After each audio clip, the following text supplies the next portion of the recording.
Olá, meu nome é Raquel Miranda. É um grande privilégio e uma oportunidade única poder compartilhar meu testemunho com vocês. Quero dizer que Deus é real e todo-poderoso. Se alguma vez você já se perguntou se o céu e o inferno existem, eu posso afirmar que tudo isso é absolutamente verdadeiro. Acredito que Deus me permitiu ter essa experiência para que eu pudesse contar para vocês algo que transformou completamente minha vida. Sou filha de missionários e cresci nesse ambiente. Nasci em San José, Costa Rica. Meu pai, Juan Misaís, era mexicano, e minha mãe era americana, descendente de ingleses. Cada um dos meus irmãos nasceu em um país diferente porque meus pais eram missionários e viajávamos por muitos lugares. Posso dizer que ser filho de missionários é uma experiência incrível.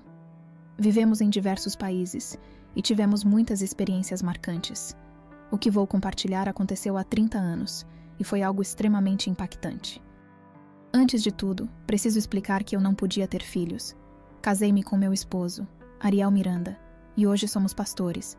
Mas naquela época ainda não éramos. Servíamos a Deus, mas enfrentamos essa grande dificuldade. Não conseguíamos ter filhos. Passamos por um longo processo, mas nunca nos revoltamos com Deus. Pelo contrário, sempre confiamos nele. Dizíamos, se não podemos ter filhos, tudo bem, Senhor. Nós aceitamos. Contudo, após um procedimento cirúrgico muito doloroso, o médico me disse: se você não engravidar nos próximos 7 meses, não haverá mais chances. Era algo realmente difícil, mas para a glória de Deus, engravidei. Nossa primeira filha, Ivone, nasceu. Depois engravidei novamente e pensei: uau, Deus me curou. Mas para minha surpresa, engravidei pela 3ª vez. Foi então que vivi uma experiência de vida e morte. Durante minha 3ª gestação, com 5 meses e meio, o bebê faleceu dentro de mim. Eu e Ariel já tínhamos conversado sobre possíveis nomes, caso fosse menino ou menina. Naquela época, não era tão comum descobrir o sexo do bebê antes do nascimento. Estávamos em um momento de muita alegria, mas após uma viagem a Acapulco, comecei a ter uma hemorragia muito forte. Meu esposo, Ariel, e nossos filhos, Ivone e Andresito, tinham ido a um evento, e eu estava em casa de repouso quando a hemorragia começou. Sou médica cirurgiã e sempre amei minha profissão, principalmente ajudar as pessoas. Naquele momento, apliquei todos os meus conhecimentos em emergência, mas eu sabia que a situação era grave, pois o sangramento era intenso, como um rio incontrolável. O bebê começou a sair, e eu chorava muito. Primeiro pelo bebê. Depois percebi que estava em risco de vida e comecei a chorar por mim também. Foi quando entendi que minha situação era crítica. Quando meu esposo e nossos filhos chegaram em casa, me encontraram desmaiada e em um estado muito delicado. Fui levada ao hospital, mas infelizmente sofri negligência médica. O bebê já estava morto e durante o atendimento deixaram grande parte da placenta dentro de mim. O pior é que ele já estava sem vida dentro do meu útero há mais de um mês e eu não sabia. Por causa da cirurgia que haviam feito em mim anteriormente, um nervo que liga ao útero foi cortado, o que me impedia de sentir dores como outras mulheres sentiriam. Então, eu não fazia ideia do que estava acontecendo dentro do meu próprio corpo. Quando o sangramento começou, foi porque a situação já estava gravíssima. Imaginem que fui para um dos melhores hospitais particulares da cidade do México. O médico que me atendia era meu professor, alguém que eu respeitava muito. No entanto, como precisei chamá-lo durante um evento social, ele acabou indo embora e deixou outro médico responsável pelo meu caso. Esse médico, por negligência, deixou dentro de mim 80% da placenta, que já estava contaminada. Por causa disso, desenvolvi uma infecção gravíssima chamada septicemia e fiquei entre a vida e a morte por 3 semanas. Quero explicar algo para vocês. Homens e mulheres possuem uma proteína chamada hemoglobina, que, junto com o oxigênio, ajuda a transportar o sangue para todas as partes do corpo, cada célula, tecido e órgão. Os níveis normais de hemoglobina para homens e crianças variam entre 14 e 16 gramas, enquanto para mulheres, o ideal é entre 12 e 14. Mas, devido à intensa perda de sangue, meu nível caiu para 1,2. Os médicos me davam transfusões de sangue, mas meus níveis não subiam. A infecção se espalhava cada vez mais. Eu estava com tubos por todo o corpo, no pescoço, nos pés, em vários lugares. Recebia antibióticos, mais transfusões, e nada funcionava, porque meu sangue inteiro estava contaminado. A septicemia me deixou em um estado crítico. Eu sabia que estava morrendo. Falei com meu marido e disse: eu sei que estou indo embora, mas olha, eu te dou permissão para se casar de novo depois que eu morrer. Cheguei até a brincar, mesmo naquela situação, e acrescentei: mas por favor não escolha uma aranha peluda, hein? Mesmo muito debilitada, eu continuava sendo uma pessoa alegre. Meu marido, no entanto, estava muito triste. Mas eu insistia: amor, eu estou muito mal. Você precisa encontrar alguém que ame nossos filhos. Nossa filha mais velha tinha apenas 3 anos e 9 meses, e o menor, 1 aninho. Eles ainda eram tão pequenos. Tivemos que ter essa conversa difícil, porque a minha situação era realmente grave. Então, chegou o dia 16 de dezembro, exatamente 30 anos atrás. Eu tinha 31 anos na época. Pela manhã, alguém foi me visitar no hospital, mas eu mal conseguia falar. Estava tão fraca que minha voz era quase um sussurro. No fundo, eu sentia que aquele era meu último dia. Os médicos falavam abertamente sobre meu estado, e como eu mesma era médica, sabia exatamente o que aquilo significava. Ouvia os comentários: ela não vai resistir.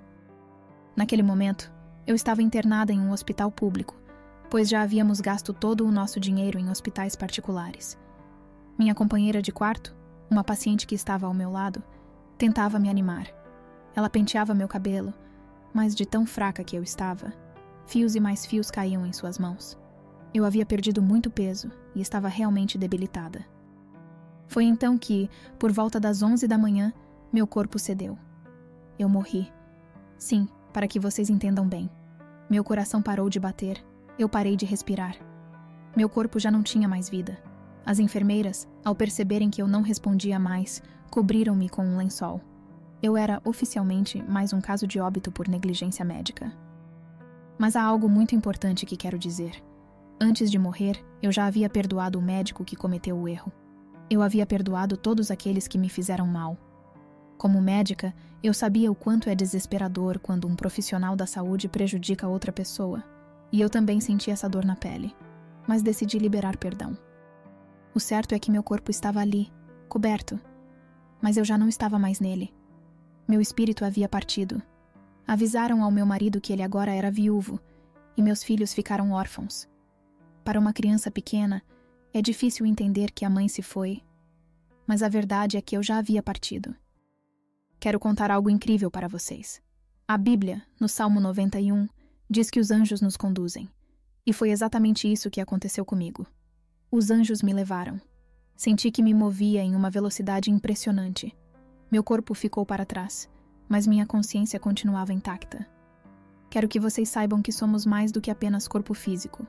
Todos nós, crianças, adultos, idosos, somos formados por 3 partes: espírito, alma e corpo. Quando morremos, o corpo fica, mas o espírito e a alma continuam. Eu via, eu ouvia, eu sentia. Meu corpo estava morto, mas eu continuava viva. É por isso que é tão importante entregarmos nossa vida a Cristo. Ele é a ponte que nos liga a Deus. A Bíblia diz que todos nós já pecamos, e o pecado nos separa de Deus. Em João 3,16 está escrito: porque Deus amou o mundo de tal maneira que deu o seu Filho unigênito, para que todo aquele que nele crê não pereça, mas tenha a vida eterna. Isso significa que existe vida depois desta vida. Naquele momento, eu entendi isso como nunca antes. Eu era jovem, mas minha jornada estava apenas começando. Eu era jovem, não esperava morrer. Tinha planos, era mãe, médica, trabalhava, ou seja, a morte não fazia parte dos meus pensamentos. Mas Deus já havia determinado que o meu tempo na Terra havia chegado ao fim. Minha família estava muito consternada com a situação, mas quero contar para vocês que, quando alguém morre, entra em um túnel muito escuro. Esse túnel é extremamente veloz, uma velocidade indescritível, parecida com aquelas que vemos nos filmes ou até no desenho Superbook. É algo impressionante. E no final desse túnel, vi um vídeo de toda a minha vida. Quero dizer algo muito importante para você, seja criança, adolescente, jovem ou adulto. Tudo o que fazemos está registrado. Todas as palavras que falamos, todas as mentiras, todas as travessuras, tudo está escrito. Deus tem esse vídeo da nossa vida. Não sei se é realmente um vídeo ou como isso funciona, mas sei que tudo fica registrado. E sabe o que percebi ao ver o meu vídeo? Desde antes de eu nascer, meus pais já haviam me consagrado a Deus.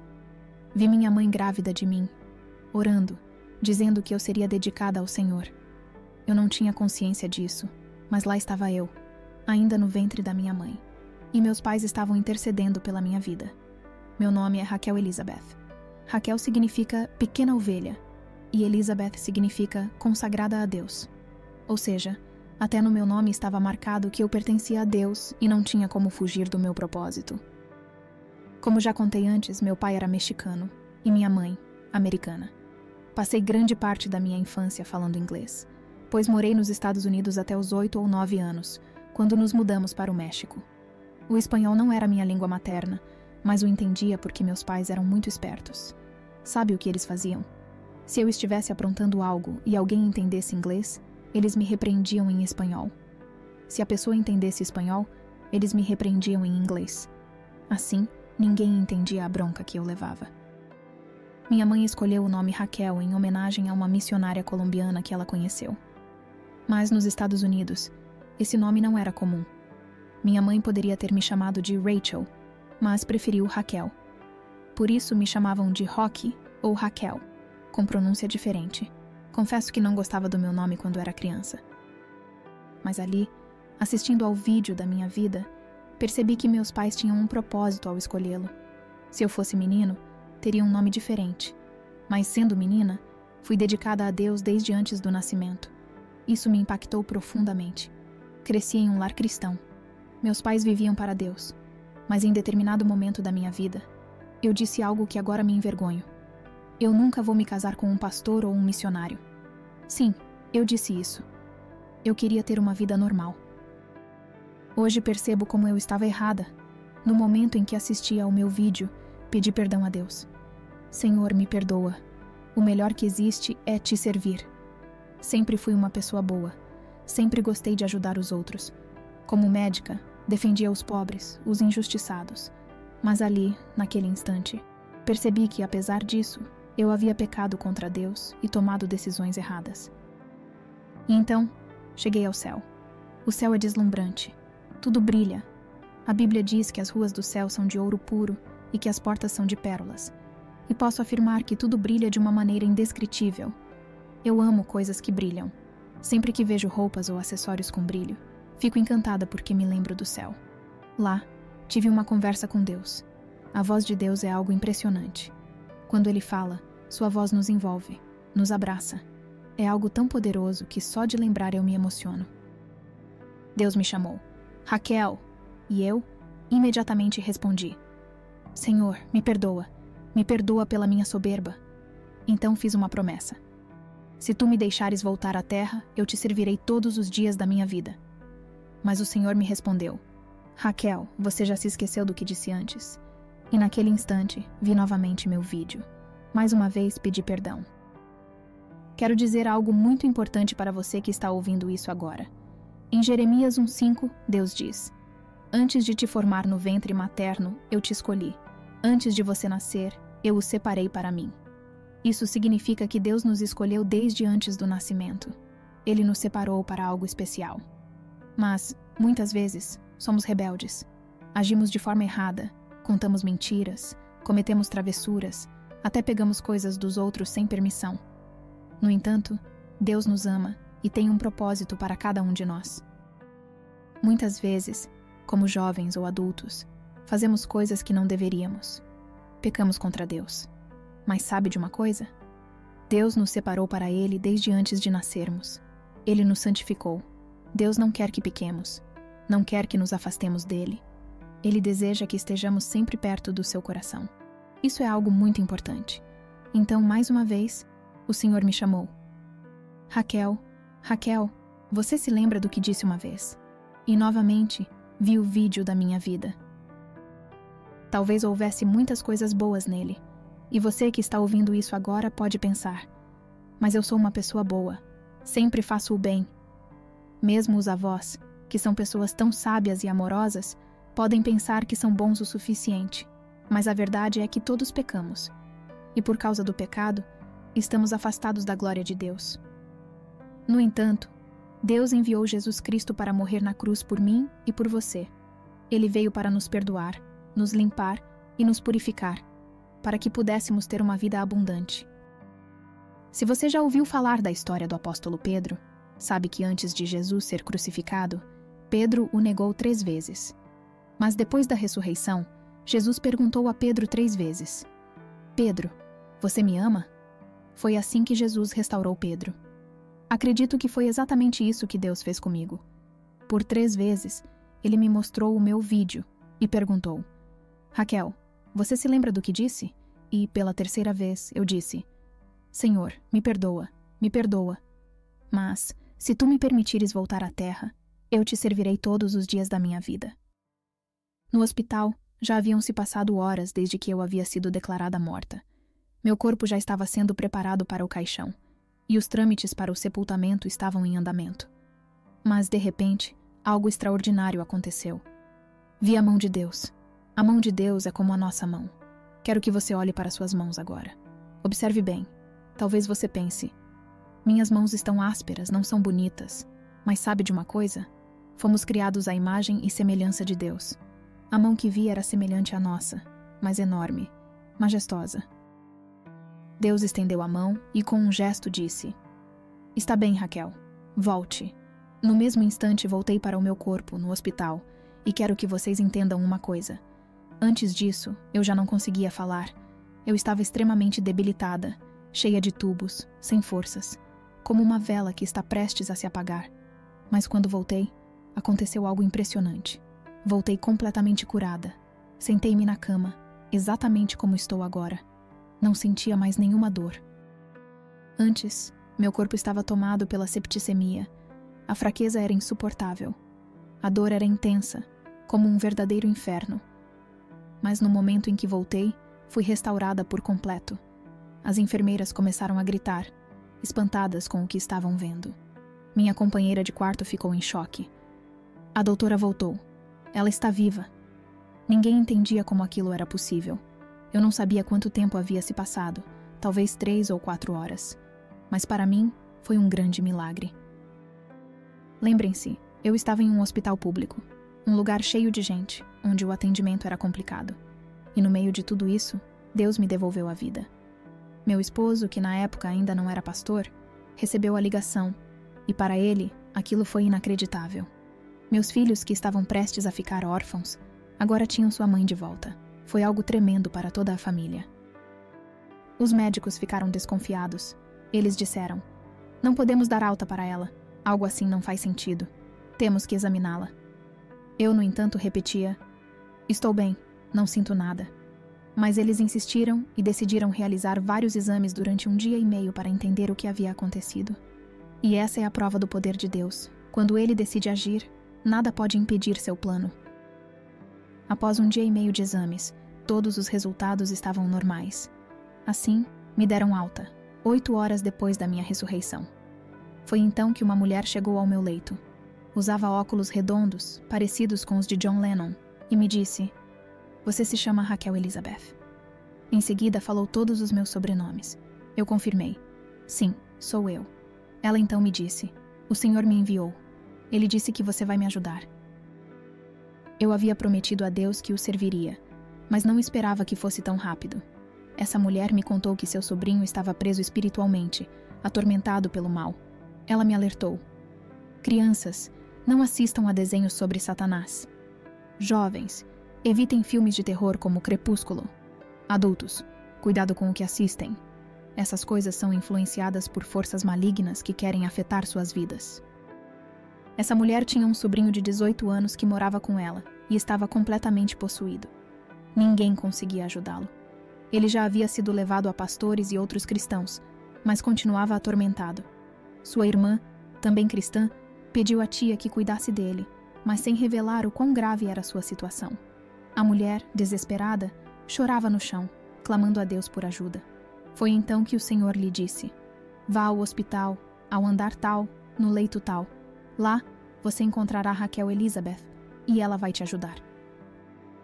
Quando recebi essa informação, imediatamente peguei minha Bíblia, que estava ao lado da minha cama. Compartilhei com ela tudo o que sabia sobre libertação espiritual. Desde os 18 anos, Deus já me mostrava casos assim, e eu nunca tive medo. Então, a mulher voltou para casa e orou. E sabem o que aconteceu? Seu sobrinho foi curado. Desde então, tenho caminhado na fé e testemunhado milagres sobrenaturais, um após o outro. Depois disso, contei tudo ao meu esposo. Na época, ele ainda não era pastor, mas já liderávamos grupos de jovens e organizávamos retiros espirituais. Foi nesses encontros que Deus trouxe um chamado muito forte para nós dois. Passamos a servi-lo integralmente, e ali vimos muitos milagres acontecerem. A partir desses acampamentos, surgiu uma congregação formada apenas por jovens. E, para a glória de Deus, muitos daqueles jovens hoje são pastores. Deus restaurou tudo, e então viemos para São Luís Potosí, onde começamos a organizar células. Inicialmente, realizamos uma em nossa própria casa. Meu esposo ocupava um cargo de alto nível no governo, sendo o segundo mais importante em uma grande empresa paraestatal. Com o tempo, passamos a convidar colegas desse meio para conhecer Jesus e estudar a Bíblia. Entre os convidados, havia uma pessoa muito influente no governo federal, que havia sido professor do meu esposo, Ariel, na época do ensino médio. No entanto, ele era ateu e não acreditava em Deus. Sua esposa, por outro lado, demonstrava interesse, pois via algo diferente em nós. Aos poucos, as pessoas começaram a se converter, e a célula cresceu até se tornar uma igreja. Foi então que Deus nos chamou para sermos pastores e nos dedicarmos integralmente à sua obra. Hoje, temos formação teológica e até mesmo doutorado como pastores. Já se passaram mais de 30 anos desde aquele momento, e somando tudo, incluindo os primeiros anos de serviço a Deus, já dedicamos nossa vida ao ministério por mais de 3 décadas. Nosso trabalho começou com acampamentos e atividades voltadas para jovens, sempre servindo a Deus de todo o coração. Agora, falando sobre o céu, tudo lá brilha. A Bíblia nos ensina isso em Apocalipse. A música é maravilhosa, indescritível. Eu sempre amei cores vibrantes e já tinha uma preferência pelo branco. E sabem por quê? Porque o céu é completamente branco, um branco puro, resplandecente. O Senhor diz que ao chegarmos ao céu, seremos vestidos com novas vestes brancas. Todos andarão vestidos assim, pois é a cor da pureza e da santidade. Lembro-me de uma situação em que algumas crianças comentavam sobre meu estilo de vestir. Diziam que minhas roupas sempre brilhavam, cheias de detalhes luminosos. Uma menina perguntou: "Por que a pastora usa roupas que brilham?" Outra respondeu: "Você não sabe? A pastora foi ao céu. Lá, tudo brilha. É normal que ela também brilhe." A professora que ouviu essa conversa ficou impactada. Esse testemunho se espalhou entre as crianças, e eu sempre reforço essa mensagem. O Senhor nos chamou para sermos luz no mundo. Mateus 5 nos ensina que devemos brilhar. Deus nos convida, como crianças, jovens e adultos, a sermos luz em todos os lugares. Na escola, em casa, em qualquer ambiente, devemos refletir a glória de Deus. Se alguém tentar te influenciar a fazer algo errado, lembre-se, você é luz e deve brilhar. O céu brilha, e você também deve brilhar porque Jesus disse que somos luz. Vivemos em tempos onde chamam o mal de bem e o bem de mal. Mas Isaías 5:20 nos alerta sobre isso. Deus nos fez bons, puros e perfeitos à sua imagem. Você que está me ouvindo agora, saiba que sua identidade está em Deus. Ele te criou exatamente como deveria ser. Menino, menina, jovem ou adulto, você é perfeito aos olhos do Senhor. Não permita que ninguém defina seu valor com base em aparência física. Se você é alto, baixo, magro, mais encorpado, tem cabelo liso ou cacheado, nada disso importa. Você é uma criação preciosa de Deus. Sua identidade está firmada nele, pois foi ele quem te enviou a esta terra com um propósito. Brilhe para a glória do Senhor. Deus nos chamou para brilhar. No meu aniversário, recebi uma bonequinha com um vestido azul brilhante. Até fizeram uma miniatura do pastor com um terno, como nos domingos em que pregamos. Isso mostra como as pessoas me veem, como alguém que gosta de brilho. Mas, na verdade, o que eu realmente amo é brilhar para Cristo. Onde quer que eu vá, falo dele. Digo a todos que o mais importante na vida é Deus, que ele deve ser tudo para nós. Devemos amar a Deus com todo o nosso ser. Meu esposo e eu vivemos para Deus. Nada neste mundo nos preenche como ele. Só ele é suficiente. Tudo o que sou e faço, seja como médica, tradutora oficial do governo ou qualquer outra atividade, nada disso me completa, apenas Deus. Servir ao Senhor é um privilégio imenso, e convido todos, independentemente da idade, a fazer o mesmo. Minha mãe, por exemplo, decidiu seguir a Cristo quando tinha apenas 9 anos, após ouvir a pregação de um missionário. E sabem por quanto tempo ela serviu a Deus? Por 63 anos, até o dia de sua morte. Ela foi uma mulher extraordinária. Meu pai também teve um chamado forte. Antes de conhecer Jesus, ele era um homem do mundo, mas 6 meses após aceitar Cristo em seu coração, decidiu se tornar pastor e foi estudar em um seminário na Guatemala. Quando Deus chama, é algo impactante. Quero que todos saibam que servir ao Senhor é o maior privilégio que podemos ter. Minha mãe, por exemplo, foi incluída no livro Who's Who nos Estados Unidos por sua inteligência excepcional. Ela era brilhante em matemática e física, além de ser jornalista e escritora. Poderia ter sido milionária, mas abriu mão de tudo para servir a Deus. Ela sempre dizia: "O Senhor me chamou aos 8 anos", e teve uma experiência sobrenatural. Certa vez, enquanto viajava de trem em Nova York, ouviu audivelmente a voz de Deus dizendo que deveria ser missionária na América Latina. Quem poderia imaginar que ela se casaria com um mexicano? Assim é o chamado de Deus, surpreendente e maravilhoso. Por isso, quero orar por você. Quero encorajá-lo a servir a Deus. Não importa a sua idade, seja criança, jovem ou adulto. Você pode fazer a diferença. Minha neta, por exemplo, com apenas 7 anos, já evangeliza seus colegas de escola. Recentemente, uma amiga dela aceitou Jesus e ficou muito emocionada. Sua mãe até participou de uma conferência para mulheres que eu ministrei. Ou seja, minha neta já está ganhando vidas para Cristo. Nosso chamado é brilhar para o Senhor. Vamos orar. Pai, em nome de Jesus, te agradeço pela vida de cada criança, jovem, adulto e idoso que está ouvindo esta mensagem. Obrigado porque cada um deles tem um valor imenso para ti. Obrigado porque morreste na cruz por nós há mais de 2000 anos em Jerusalém. Em João 14, disseste que foste preparar um lugar para nós, e sabemos que queres que estejamos contigo um dia. Senhor, guia nossas vidas para que possamos brilhar como luzes neste mundo. Amém. O único caminho para chegar ao céu é através de Jesus. Não se trata de uma religião, de se sentir bem, de ter muito dinheiro ou de ajudar os pobres. Embora essas ações sejam boas, elas não nos salvam. O que nos salva é receber Cristo Jesus em nosso coração. Se você que está me ouvindo deseja receber Jesus, quero que repita estas palavras comigo. Sou apenas uma mensageira de Deus e estou aqui para dizer que o céu existe. E sabe o que mais? O lugar oposto ao céu também existe. Antes de ter essa experiência com Deus e chegar ao céu, ouvi os gritos daqueles que estavam em outro lugar, um local de sofrimento, do qual não há escapatória. Quando morremos, só há 2 destinos: o céu ou um lugar de tormento, descrito como um lago de fogo e enxofre. Deus não quer que você vá para lá. Ele deseja que você esteja com Ele, em um lugar de paz, harmonia e amor. Se você quer entregar sua vida a Jesus e agradecer por seu sacrifício na cruz, repita esta oração comigo. Pai que estás no céu, obrigado porque tu me amas. Obrigado porque aprendi que minhas mãos refletem as tuas, pois fui criado por ti. Desde o ventre da minha mãe, tu me separaste para ti. Obrigado por esse amor imenso. Mas reconheço que pequei, fiz coisas erradas contra ti e contra outras pessoas, contra meus amigos, minha família, meus pais. Às vezes não obedeço. Como adulto, também cometi erros que sei que te entristecem, mas tu enviaste Jesus Cristo para morrer na cruz por mim. Hoje, eu te convido, Senhor, para ser o meu Salvador. Perdoa-me por todos os meus pecados. Transforma-me, dá-me um coração novo, assim como fizeste com a pastora Raquelita de Miranda. Dá-me um coração renovado, disposto a te amar e a te servir, independentemente da minha idade. Não importa se tenho 3, 7, 15, 20 ou 90 anos, quero te servir todos os dias da minha vida. Senhor, lava-me com teu sangue precioso e purifica-me de todo pecado.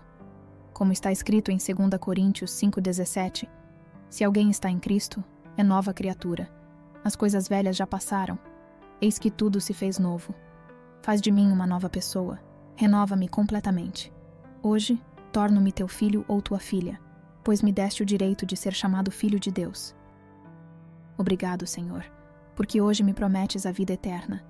Sei que quando partir deste mundo, estarei contigo no céu. Mas até lá, quero viver uma vida obediente e reta diante de ti. Ajuda-me a te seguir, a ler a Bíblia, a orar, a conversar contigo, a cantar louvores e a servir aos outros. Quero amar aqueles que ninguém ama. Dá-me um coração cheio do teu amor, porque agora sou teu filho. Em nome de Jesus. Amém.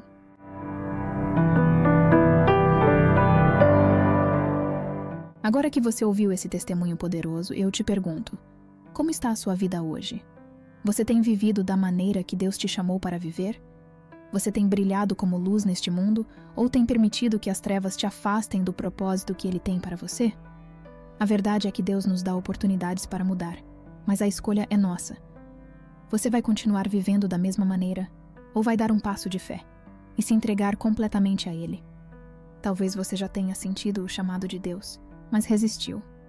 O que te impede de se render ao amor dele hoje? Deus quer transformar sua vida, restaurar sua história e te usar de uma forma que você nunca imaginou. Mas Ele precisa da sua resposta. Então reflita. Qual será a sua decisão a partir de agora? Deixe aqui nos comentários como esse testemunho tocou o seu coração. Compartilhe a sua experiência. E se você tomou uma decisão hoje, escreva: eu escolho viver para Deus. Queremos orar por você e caminhar juntos nessa jornada. E não se esqueça, se inscreva no canal, ative as notificações e continue aprendendo mais sobre como viver uma vida guiada por Deus. Aqui, sempre compartilhamos mensagens que vão edificar a sua fé e fortalecer sua caminhada. Deus te abençoe e até o próximo vídeo.